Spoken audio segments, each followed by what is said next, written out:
नमस्कार, आप देख रहे हैं आर्य न्यूज। मैं हूं आपके साथ पल्लवी सिंह। मध्य प्रदेश में कोरोना संक्रमण ने रफ्तार पकड़ ली है। साथ ही 24 घंटों में प्रदेश भर में 308 नए केस मिले और एक दिन पहले 221 केस सामने आए थे। एक्टिव केस की संख्या बढ़कर अब 1029 हो गई है। संक्रमितों में कलेक्टर, एसडीएम और डॉक्टर भी शामिल हैं। सिंधिया के पीए भी पॉजिटिव पाए गए। इस दौरान सबसे ज्यादा 137 नए संक्रमित इंदौर में मिले हैं। इनमें एक एसडीएम अक्षय मार्कम भी शामिल हैं और यहां पर एक मरीज की मौत भी हो गई है। 21 दिसंबर को भी 2 मौतें हो चुकी हैं और इससे पहले आपको बता दें कि संक्रमण दर अब बढ़कर 1.85 हो गई है। नए संक्रमितों में 69 भोपाल से सामने आए। दतिया कलेक्टर से संजय कुमार, उनकी पत्नी और परिवार के 2 अन्य सदस्य भी पॉजिटिव हो गए हैं। कलेक्टर की बेटी 2 दिन पहले ही दिल्ली से लौटी थी और इंदौर और भोपाल में परिवारों पर कोरोना टूट पड़ा है। दोनों ही शहरों में अब तक 286 में से 66 केसेस सामने आए हैं और 16 परिवारों से सामने आए हैं। इंदौर में 9 परिवारों के करीब 39 लोग शामिल हैं और भोपाल के 7 परिवारों से 27 संक्रमित मिले हैं। इसमें पति, पत्नी और बच्चे भी शामिल हैं। इंदौर कलेक्टर मनीष सिंह ने सोमवार को कहा है कि कोरोना के केस जिस रफ्तार से बढ़ रहे हैं वो एक खतरनाक इशारा है। हम और प्रतिबंध लगाएंगे। शादियों में गेस्ट की संख्या सीमित करेंगे। बड़े कार्यक्रम कोई ना कराए और कोरोना डेल्टा वेरिएंट लगातार मिलने के साथ ही अब ओमिक्रॉन भी तेजी के साथ फैल रहा है। तबाही मचाने वाली दूसरी लहर डेल्टा ही लाया था। इस जानलेवा वेरिएंट के पेशेंट लगातार मिल रहे हैं।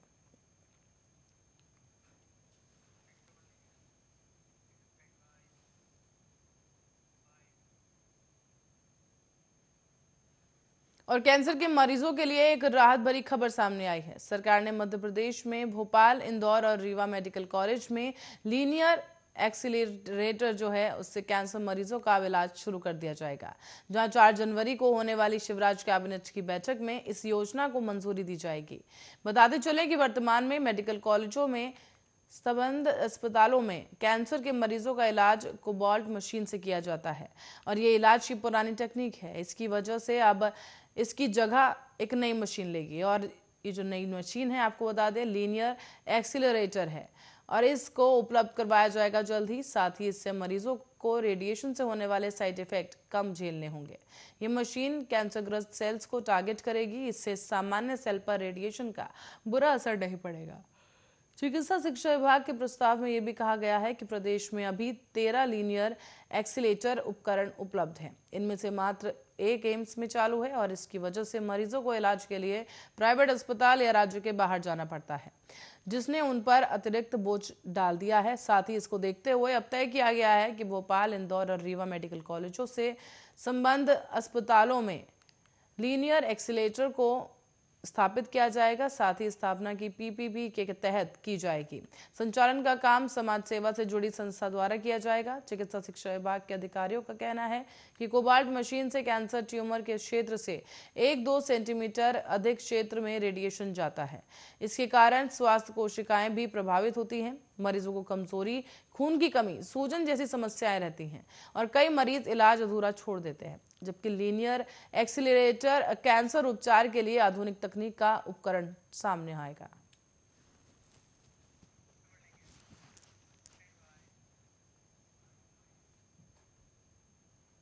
और छत्तीसगढ़ में कोरोना संक्रमण 2 गुना तेजी के साथ बढ़ रहा है। यहाँ एक ही दिन में कोरोना के करीब 698 नए मामले सामने आए हैं।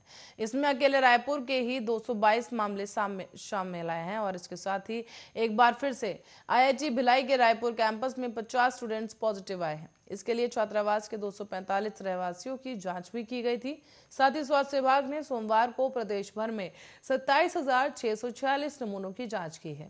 इस दौरान एक और 2 जनवरी को लिए गए नमूनों की रिपोर्ट सामने आई और वहीं पर अब प्रदेश में एक्टिव मामलों की संख्या बढ़कर 1942 हो गई है। पिछले 4 दिनों में आईआईटी भिलाई के रायपुर कैंपस में 63 छात्र संक्रमित मिले हैं। फिलहाल सोमवार को हॉस्टल में रहने वाले 237 छात्रों की और जांच की गई। इन सभी छात्रों को उनके कमरों में ही आइसोलेट कर दिया गया है। प्रशासन ने आईआईटी भिलाई के सेज बहार परिसर को कंटेनमेंट जोन घोषित कर दिया है। बीमारों के संपर्क में आए व्यक्तियों की जांच की जा रही है। फिलहाल आशंका है कि अभी भी वहां बहुत से लोग ऐसे हैं जो संक्रमित हैं। स्वास्थ्य विभाग आईआईटी परिसर के सभी पॉजिटिव नमूनों को जीनोम सीक्वेंसिंग के लिए भुवनेश्वर भी भेजा जा रहा है।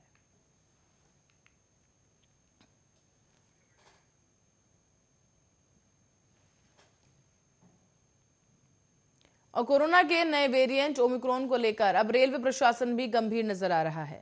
रेलवे ने आदेश जारी करते हुए कहा है कि रेलवे स्टेशन पर जो भी बिना मास्क के नजर आएगा उसे 500 रुपए का जुर्माना देना होगा। इस कार्रवाई को लेकर अधिकारियों को भी पाबंद कर दिया गया। साथ ही पश्चिम रेलवे रतलाम मंडल की ओर से सख्त आदेश जारी किया गया है कि रेलवे स्टेशन और परिसर में कोई भी यात्री बिना मास्क के भ्रमण नहीं कर सकता है।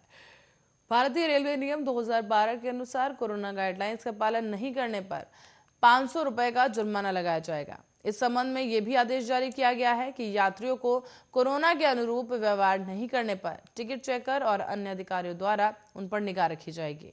इसके बाद जुर्माने की कार्रवाई होगी। साथ ही रेलवे स्टेशन पर बड़ी संख्या में यात्रियों का आवागमन होता है। ऐसे में अभी तक ये देखने में आ रहा था कि रेलवे स्टेशन परिसर में नियमों का पालन करवाने के लिए किसी की भी जिम्मेदारी तय नहीं थी, लेकिन अब रेलवे स्टेशन पर भी सख्ती होने की वजह से संक्रमण पर रोक लगने की उम्मीद जताई जा रही है। रतलाम कलेक्टर कुमार पुरुषोत्तम के मुताबिक जिला प्रशासन द्वारा कोरोना गाइडलाइंस का पालन नहीं करने वालों के खिलाफ बड़ी कार्रवाई की जा रही है। साथ ही रतलाम में हाल ही में 1,500 लोगों पर जुर्माने की कार्रवाई हुई है। ये कार्रवाई संभवतः पूरे मध्य प्रदेश में तीसरी लहर की आहट के पहले की गई सबसे बड़ी कार्रवाई है।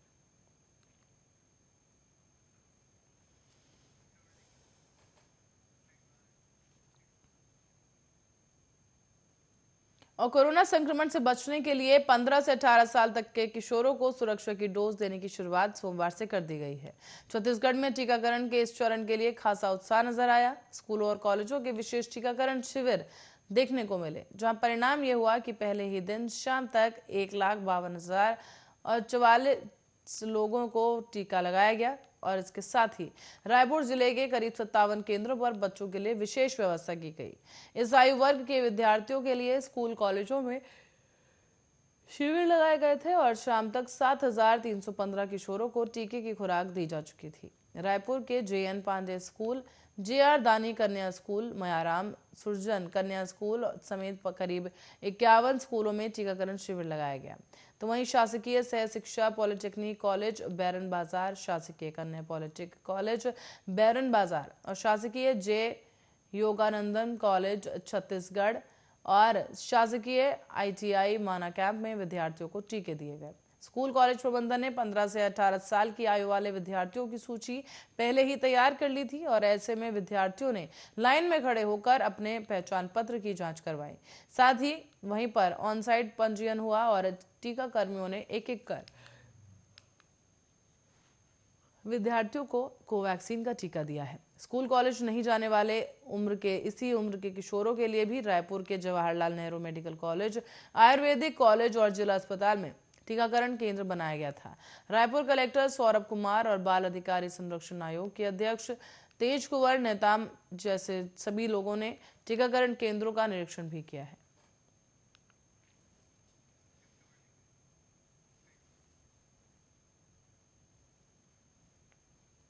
और छत्तीसगढ़ पुलिस और अर्धसैनिक बलों ने साल भर में 46 नक्सलियों को मार गिराया है। नक्सलियों के खिलाफ ऑपरेशन में 499 को गिरफ्तार किया गया।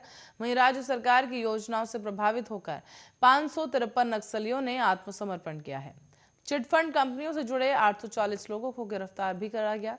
और आपको बता दें 11.22 करोड़ रुपए हितग्राहियों को लौटाए गए हैं। पुलिस मुख्यालय में DGP अशोक जुनेजा ने बताया है कि विश्वास, विकास और सुरक्षा के आधार पर पुलिस काम कर रही है। पुलिस कैंप की सुरक्षा में सड़क और पुल पुलिया बनाने के साथ साथ राशन दुकानें भी शुरू की गई, जिससे वनवासियों को कम दूरी में ही राज्य सरकार की योजना के मुताबिक मुफ्त राशन मिल सके। दूरस्थ इलाके यानी कि पोटाली, बोतली, गोरगुंडा, तर्रेरम और बेचापाल में PDS दुकानें शुरू कर दी गई हैं। 30 साल से बंद पल्ली बारसूर हाईवे को शुरू कर दिया गया। साथ ही इससे 5 जिले जुड़ गए हैं और नक्सलियों की सप्लाई लाइन को काटने में भी बड़ी सफलता मिली है। मैदानी क्षेत्रों में पुलिसिंग के दौरान एक बड़ा बदलाव किया गया, जहां ऑपरेशन मुस्कान के तहत 2418 बच्चों को वापस लाया गया है। इसमें 317 लड़के, 2101 लड़कियां शामिल हैं। पुलिस की विशेष टीम बनाकर उत्तर प्रदेश, मध्य प्रदेश, आंध्र प्रदेश, तेलंगाना और ओडिशा, दिल्ली, महाराष्ट्र, हरियाणा, गुजरात, कर्नाटक, झारखंड, पश्चिम बंगाल, जम्मू कश्मीर, तमिलनाडु और बिहार से करीब 87 बच्चों को रेस्क्यू किया गया है। 2021 में पुलिस ने करीब 3,265 किलो गांजा भी जब्त किया है और इसके साथ ही इसकी कीमत करीब 58.69 करोड़ बताई जा रही है। एनसीबी का क्षेत्र कार्यालय खोलने का प्रस्ताव भी दिया गया।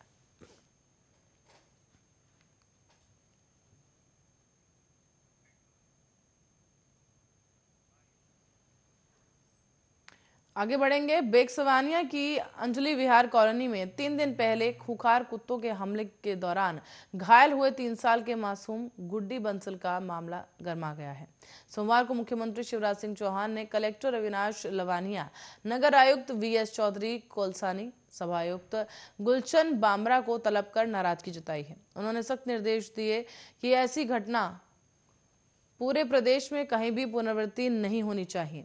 दूसरी ओर भाजपा सांसद और एनिमल एक्टिविस्ट मेनका गांधी ने भोपाल नगर निगम पर गंभीर आरोप भी लगाए हैं। देवैट सोसाइटी को एनिमल बर्थ कंट्रोल सेंटर यानी कि एबीसी चलाने का काम दिया जा रहा है, जबकि हैदराबाद की ये संस्था वहीं ब्लैक लिस्ट है। ये संस्था कोई काम नहीं करती। मैंने खुद कई बार नगर निगम के अधिकारियों को इस बारे में बताया, लेकिन उन्होंने कभी भी इसे गंभीरता से नहीं लिया है। तो उधर बागसेवानिया क्षेत्र के अंजलि विहार में बच्ची को कुत्तों द्वारा काटने की घटना के बाद नगर निगम के अतिक्रमण विरोधी दस्ते ने यहां लग रहे 9 अवैध मीट शॉप हटाकर उनका सामान जब्त कर लिया है। अतिक्रमण प्रभारी नासिर खान और एएचओ दिनेश पाल सोमवार को दोपहर में यहां अपनी टीम के साथ पहुंचे और नहर के पास लग रही 9 अवैध मीट शॉप हटाकर उनका सामान जब्त कर लिया गया। इन दुकानदारों ने अपने आने जाने के लिए नहर के ऊपर एक लकड़ी का ब्रिज बना लिया था।